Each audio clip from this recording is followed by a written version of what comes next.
সম্মানিত হাজিরিন, আজকের আলোচনার বিষয় দুনিয়ার জীবন মিছে মায়া। এই দুনিয়ার জীবনে আমরা কে কেমন করছি, এর ভোগ, এর ফলাফল আল্লাহ পাক আমাদেরকে কিয়ামতের ময়দানে দান করবেন কি করবেন না? অবশ্যই করবেন। রুহানি খুতবায় এসেছে পবিত্র রবিউল সানি মাসের প্রথমতম জুমা। আলোচনার বিষয় সেখানে দেখলাম মানুষদেরকে ইবাদতের প্রতি আগ্রহ তৈরি করা বা আগ্রহ উৎসাহ দান করা। ইবাদত কিসের প্রতি? ইবাদত মানে কি বলেন তো? গোলামি করা। কার গোলামি করা? আল্লাহ পাকের গোলামি করা। ইবাদত প্রতিটা মানুষ কম হোক বেশি হোক কিন্তু করে। একেবারেই যে মানুষ পিছিয়ে আছে তা নয়। প্রতিটা মানুষের ভিতরে রবের ভয় কিন্তু আছে। কোনো না কোনো এক সময় গিয়ে সে অনুতপ্ত হয়, কান্নাকাটি করে আল্লাহর কাছে, আল্লাহ কি করলাম সারাদিনে। এখন থেকে দেখা যায় আমাদের ব্যক্তিগত জীবনে আমরা কোন কাজটা আল্লাহকে ভয় করে করছি, রসুলের সুন্নাহ অনুযায়ী করছি। দেখেন তো, আপনি আর আমি আজকে মিলাই যে আমার কোন কাজটা, কোন কর্মটা, কোন ইবাদত, কোন কাজগুলো আমি রসুলকে অনুসরণ করে করি আর আল্লাহকে ভয় করে করি। সকালে ঘুম থেকে উঠি না আমরা? ঘুম থেকে উঠি, প্রথম কাজ রবের জন্য শুকরিয়া, আমাদেরকে নামাজ আদায় করতে হবে। কিসের নামাজ? ফজরের নামাজ। দেখেন তো আমরা কতজনে আদায় করে থাকি? ম্যাক্সিমাম পরিবারে মানুষ ফজরের নামাজ আদায় করতে পারে না। এটা আমাদের জন্য সবারই। তাহলে শুরুটাই আমাদের গোলমাল হয়ে গেল। এরপর সকালে উঠে কাজকর্মে আমরা জয়েন করি, কাজে কর্মে যাই। এই যে খাবারটা যে খাই, দেখেন তো চিন্তা করে আমরা কতজন মানুষ এই খাবারটা গ্রহণের সময় রসুলের সুন্নাহ অনুযায়ী খাইতে পারি? অনেক সময় খাইতে পারি না, হয় না? নিজেকেই নিজে প্রশ্ন করে দেখেন, আজকে যদি আপনার আমার মৌত হয়, মৃত্যু হয়ে যায়, আল্লাহ পাকে আমাদেরকে মাফ করবে? চিন্তা করে দেখেন তো। আমাকে বলে লাভ নেই, আপনারা আমরা তো সবাই রবের গোলাম, আল্লাহ পাকের গোলাম না আমরা? আল্লাহ পাক আমাদেরকে পাঠিয়েছে তার ইবাদত করার জন্য। আজ থেকে প্রায় কয়েক বছর আগে, 7 থেকে 8 বছর আগে, আমি নবদিগঞ্জ থেকে সাতমাথার দিকে আসছিলাম। আমার মনে হচ্ছে অটোতে অথবা আমি বাইকে ছিলাম। দেখলাম একটা বাস ভীষণ স্পিডে যাচ্ছে, খুব জোরে যাচ্ছে, মানে কিছুই মানছে না। সামনে এসে দেখি একজন মোটরসাইকেল আরোহী এক ভাইকে অ্যাক্সিডেন্ট করেছে। তিনি লাশ হয়ে জমিনে শুয়ে আছে, তার গাড়িটা আরেক দিকে পড়ে আছে। এখনও লোকটার জীবন যায় নাই। আমরা সামনে গিয়ে দেখি লোকটা জিহ্বায় কামড় দিয়ে, সম্ভবত লোকটা ভদ্রলোক, ব্যাংকে চাকরি করে, এরকম হতে পারে, তার পোশাক আশাক দেখে এরকমটা মনে হচ্ছে। পরবর্তীতে ওখানেই খবর নিলাম সে ওখানেই মৃত্যুবরণ করেছে।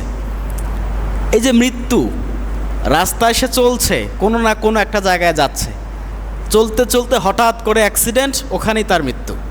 এরকম মৃত্যু হয় কি হয় না মানুষের? হয়। আপনার আমার জীবনেও তাই। বাথরুমে গোসল করতে ঢুকেছেন, কি থেকে কি হয়ে গেল, আপনি ভালো মানুষ, ওখানেই পড়ে আপনার মৃত্যু। এরকম হয় কি হয় না? মৌতের ভয়। এজন্য বাথরুমে যখন মানুষ যায় গোসল করার সময় অবশ্যই শরীরে সতর অবলম্বন করবেন, পর্দা অবলম্বন করবেন।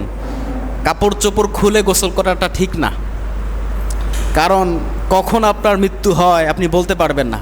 বাথরুমে যদি আপনার মৃত্যু হয়, দরজা ভেঙে হোক দরজা খুলে হোক, মানুষ ঢুকেই দেখবে আপনার শরীরে কাপড় নাই। লজ্জার ব্যাপার না? এজন্য কখন মৃত্যু হয় বলা যায় না। ওই সময়ও আপনাকে শরীরে কাপড় রেখে গোসল করতে হবে। ভয় রাখতে হবে কার? আল্লাহর। বাড়ি থেকে যখন বের হবেন, যানবাহনে উঠবেন, মনে রাখবেন হয়তো আর নাও ফিরতে পারেন বাড়িতে। যদি সম্ভব হয় হাত মুখ ধোয়ার পরিবর্তে উজু করে নেবেন। কি করে নেবেন? অজু করে বের হবেন, পবিত্র হয়ে পাক সাফ হয়ে বের হবেন। কারণ মৃত্যু তো কখন আসে বলা যায় না। বলা যায়? দেখেন সাহাবীরা, আল্লাহ রসুলের সাহাবী যারা ছিল তাদের জীবন আজকে কবুল কেন? তারা হচ্ছে রাদিয়াল্লাহু তাআলা আনহু। তাদেরকে আল্লাহ পাক কেন কবুল করলেন? তাফসীর কারকরা বলেছেন, আমি নিজেও অনেক পড়াশোনা করে দেখেছি, তাদের কবুল হওয়ার পিছনে একটাই কারণ, তারা আল্লাহ রসুলের আইনকে সঙ্গে সঙ্গে মেনে নিয়েছেন, কোনো প্রশ্ন ছাড়াই, কোনো প্রশ্ন করে নাই, সঙ্গে সঙ্গে তারা মেনে নিয়েছেন। আল্লাহ রসুল যাহা বলেছেন প্রশ্ন ছাড়াই, মুহূর্ত তারা দেরি করে নাই, মেনে নিয়েছেন। যেমন আবু বকর সিদ্দিক রাদিয়াল্লাহু তাআলা আনহু, আল্লাহ রসুল মেরাজ থেকে আসলেন, আবু বকরকে বললেন, তুমি কি আমার মেরাজ বিশ্বাস করো? হযরত আবু বকর বলছে, হ্যাঁ ইয়া রাসূলুল্লাহ, আমি সঙ্গে সঙ্গে বিশ্বাস করে নিয়েছি। ইয়া রাসূলুল্লাহ, আমি এক সেকেন্ডের জন্য, এক মুহূর্তের জন্য দেরি করি নাই, আপনার মেরাজ আমি বিশ্বাস করে নিয়েছি। আল্লাহ রসুল বলেন, হ্যাঁ আবু বকর, তোমার নামে আজকে লকব লাগিয়ে দিলাম, তুমি শুধু আবু বকর না, আবু বকর সিদ্দিক, তুমি সত্যবাদী। এক একজন সাহাবীর মর্যাদা, এক একজন সাহাবীর গুরুত্ব এক এক রকম। তো আমরা আমাদের জীবন কিভাবে পরিচালনা করছি? আজকে আমি এই মসজিদের ইমামতির দায়িত্বে নিয়েছি, ইমাম, খতিব। দেখেন তো, আজকে আমি যে দায়িত্বে আছি, আমি কিছু করতে পেরেছি এ যাবত? বলেন তো, প্রায় 2.5 বছর হয়ে যাচ্ছে না আমার ইমামতির বয়স এখানে? এরকমই হবে। আমার দ্বারা কোনো কিছু সম্ভব হয়েছে? কারো উপকার? আমি মনে করি কিছুই হয় নাই। কেন হয় নাই? কারণ আমি এখানে বসে আইন প্রয়োগ করতে পারি না, আমার কথা কেউ শুনবে না। শুধু শুনবে নামাজের সময়, আমার সাথে রুকু করবে, আমার সাথে সিজদা করবে, আর বয়ান করলে শুনবে। এছাড়া আর কিছু আছে? এটা কিছু বাস্তব, এছাড়া কিছু না, আমি কিছু করতে পারি না। আমি যদি আজকে চাই সমাজটাকে সুন্দর করে মানুষদেরকে নিয়ম শৃঙ্খলার মধ্যে রাখি, কোরআনের হুকুম অনুযায়ী আজকে আমরা একটু এই সমাজটাকে পরিচালনা করি, সমাজের মানুষ আমার বিরুদ্ধে যাবে। হ্যাঁ, ওনাদের বিরুদ্ধে কোরআনের আইন বাস্তবায়ন হলো না, হুজুর আমার বিরুদ্ধেই হলো, ওনারাই বলবে, আপনারাই বলবেন। দেখেন, আমরা কিন্তু দুনিয়াতে সারা জীবন থাকবো না। এটা কত সাল? 2025 সাল না? এটা 2025 সাল। আমার মনে আছে যখন আমি পড়াশোনা করতাম, 2007 সাল আমি কলম দিয়ে কি পেন্সিল দিয়ে লিখেছিলাম খাতার মধ্যে। স্যারকে তো দিতে হবে লেখাটা, হাতের লেখা দিয়েছিল, লিখতাম 2007 সাল, আমার মনে আছে। এই 7 সাল থেকে আজকে 2025 সাল, তাই না? তাহলে প্রায় 18 বছর, 18 বছর অতিক্রম করে আমি হাবিব আজকে এই জায়গায়। যখন 2050 সাল লিখব, হয়তো বা চোখের মধ্যে একটা চশমা লাগাতে হবে, দেখতে পারছি কি দেখতেছি না। হ্যাঁ, এরকম না? দেখতে পারি কি পারি না, তার মানে আমি বৃদ্ধ। 50 সালে এসে আমি বৃদ্ধ, আমার আর যৌবন শক্তি, সাধারণভাবে চলাফেরা করতাম, কোনো শক্তি, জোশ, খ্যাত কিছুই আর আমার নাই। এক সময় আমার মৃত্যু। তার মানে 2070 সাল আমি লিখতে নাও পারি, আমার কপালে থাকবে কি থাকবে না এটা ভাগ্যের ব্যাপার, তাই কি না? এমনটা না? আপনার প্রজন্ম, আমার জেনারেশন, ছেলে মেয়ে, তারা 70 সাল লিখবে, 2070 সাল। চিন্তা করে একবার দেখেন যে 2070 সালে আপনি আর আমি নাই, আপনি আর আমি ছাড়া দুনিয়া।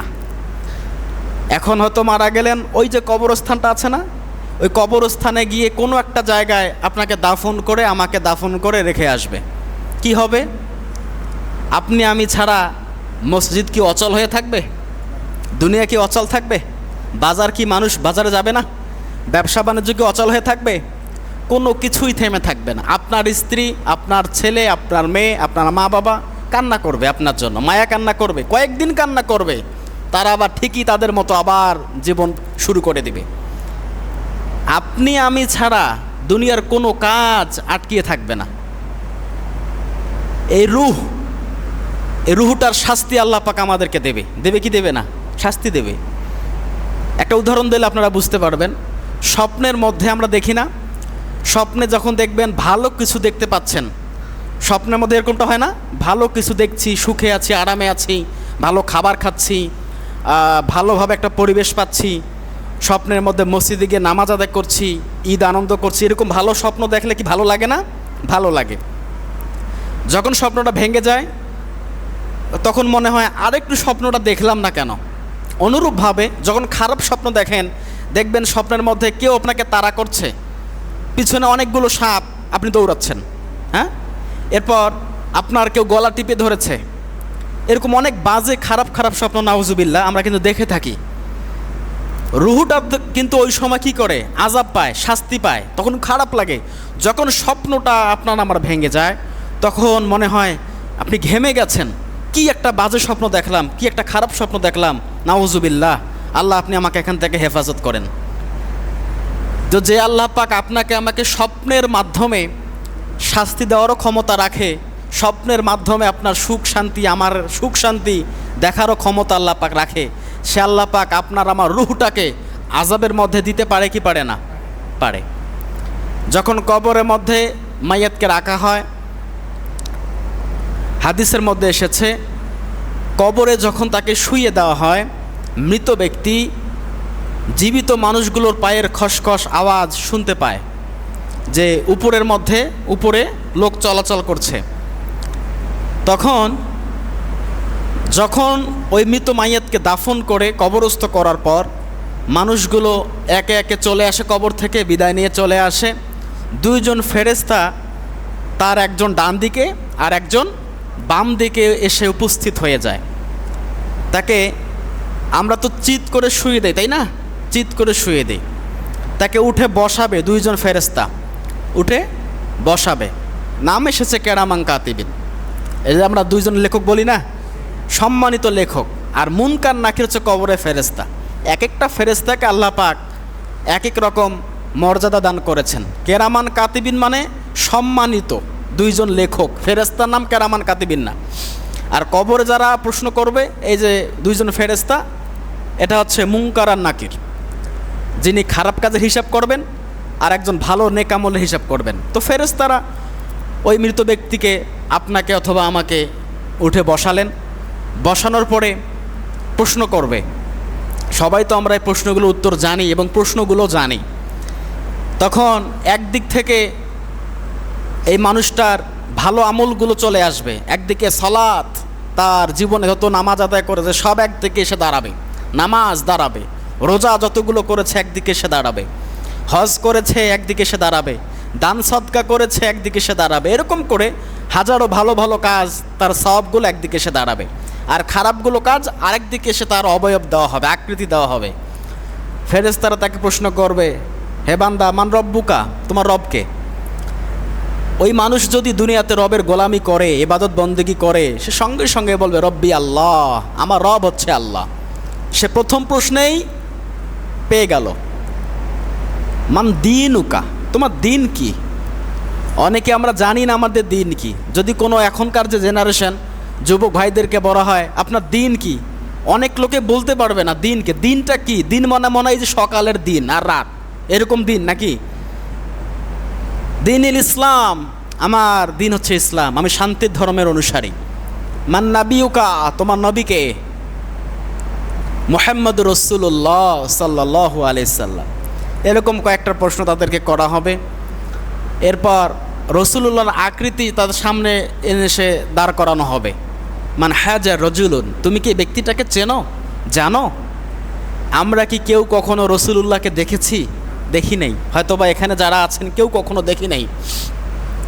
তবে রাসূলুল্লাহর ভালোবাসা, প্রেম, তার সুন্নত যারা ধারণ করে, যারা রাসূলুল্লাহর সুন্নত অনুযায়ী আমল করে, দেখা মাত্রই সে চিৎকার করে বলবে ইনি হচ্ছে আমার রসুল, আমার নবী মুহাম্মদ রাসূলুল্লাহ সাল্লাল্লাহু আলাইহি সাল্লাম, যাকে না দেখে এতদিন নামাজের মধ্যে দরুদ শরীফ পাঠ করেছি, যাকে না দেখে আজানের মধ্যে তার নাম নিয়েছিলাম, ইনি আমাদের সেই নবী, ইনি রাহমাতাল লিল আলামিন। ফেরেশতারা প্রশ্ন করবে এসব পেয়েছো কোথায়? তখন আপনাকে আর আমাকে উত্তর দেওয়া লাগবে আমি এসব পেয়েছি কোরআনে। কোথায় পেয়েছি বলেন? কোরআনে।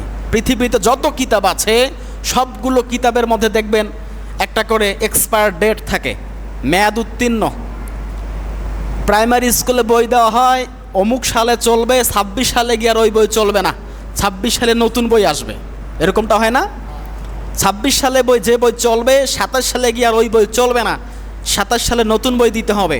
কিন্তু পবিত্র কোরআনুল কারীম এমন একটা কিতাব, এমন একটা বই, দেখেন ওই যে আজ থেকে প্রায় 1500 বছর আগে আল্লাহ রসুলের উপর নাজিল হয়েছে, এখন পর্যন্ত এই কিতাবের কি মেয়াদ উত্তীর্ণ হয়েছে? হবে? হবে না।